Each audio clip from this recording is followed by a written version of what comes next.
ဝမ်းလင်ကနောက်ကိုဆက်တိုက်ဆုပ်သွားပြီးမြေပြင်ပေါ်မှာဒူးထောက်လဲကျသွားတယ်သူ့ပါဆက်ထဲကနေသွေးများတစ်ခါနဲ့အန်ထွက်လာတဲ့ဒါကမိုးကြိုးစွမ်းအားကန်ပါလာသူ့မျက်လုံးတွေတုံလုံးနေပြီးသူ့မြင်နေတာကိုမယုံနိုင်တယ်လို့ဖြစ်နေတယ်ဒီလိုမိုးကြိုးကန်ဆိုတာအလဲမြေသမားတီးအဖွဲ့တွေကမိုးကြိုးကိုင်းရဲ့မိုးကြိုးကန်လိုမျိုးလားမိုးကြိုးအင်အားကိုစုပ်ယူပြီးကိုခန္ဓာကိုခိုင်မာစေနိုင်တဲ့ကိုခန္ဓာကိုတောင်ပြန်တိဆောက်နိုင်တဲ့အခုတော့အစ်တစ်ခုဖြစ်တဲ့မိုးကြိုးကန်တစ်ခုသူတို့ရှေ့မှာတင်ထားတယ်လို့ဖြစ်နေတယ်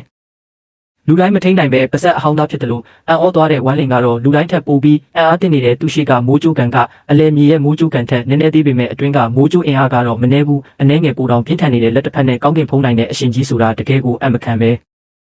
လက်တစ်ချက်ပဲလှုပ်လိုက်တာနဲ့ဒီလောက်အားကြီးတာလားအပေါ်ဘက်မှာဝမ်းလင်ရဲ့ပါဆက်ထဲကသွေးတွေကိုမြင်လိုက်တဲ့ငါကချက်ချင်းစိုးရိမ်သွားတယ်ငါလက်ထဲမှာကင်ထားတဲ့တက်ခဲအသေးဆုံးနဲ့တက်ခဲအလက်တို့ကိုချက်ချင်းပြန်ထားလိုက်တယ်ငါထင်တာကနာရီတက်ခဲကလျှက်စစ်မလုံလောက်ဘူးထင်ခဲ့တာကံကောင်းလို့ပဲအဲ့ဒါပဲပြစ်ချခဲ့တာမဟုတ်ရင်ချင်းဟန်ရဲ့ဆရာကိုတက်လိုက်ပြီးတောင်းတေးစေနိုင်လိမ့်မယ်အောက်မှာတော့လူလေးတွေကမျိုးစုံသောအတတ်ပညာတွေကိုသုံးပြီးခိုင်းကာကွယ်ရေးပညာနဲ့နာရီတက်ခဲကိုချိတ်ဆက်လိုက်ကြတယ်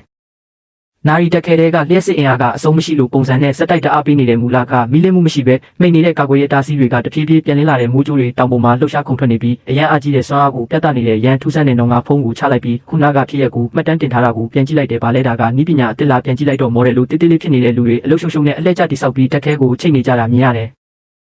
ငါပြုံးလိုက်မိတဲ့နာရီတက်ခဲကတဖြည်းဖြည်းလေထဲမြင့်တက်ပြီးတောင်ထိပ်ပေါ်ရဲ့လေထဲမှာလွင့်နေတဲ့အဲ့ဒီထဲကမိုးကြိုးအင်အားကိုစက်တိုက်ဆွဲထုတ်ပြီးအားဖြစ်ပေးနေတယ်ကဘာပေါ်မှာရှိတဲ့နာရီတက်ခဲတွေအားလုံးထဲမှာဒီလိုမျိုးမရှိတော့ဘူးထင်တဲ့အကာအကွယ်ပြန်လဲအားဖြစ်ပြီးနောက်ဝမ်းလင်ကနောက်ဆုံးမှာအသက်ရှူပိုးပြီးတက်တာသွားတဲ့တက်ခဲထဲမှာမိုးကြိုးအင်အားအနှဲငယ်ကျန်နေသေးတာကိုမြင်လိုက်တော့ဝမ်းလင်ကလူတွေကိုခေါ်ပြီးတောင်ထိပ်ပေါ်လေထဲလွင့်နေတဲ့တက်ခဲအောက်မှာသွားနေကြတယ်သူတို့အားလုံးအောက်မှာထိုင်ပြီးမိုးကြိုးအင်အားကိုစုပ်ယူဖို့ပြင်ဆင်ကြတယ်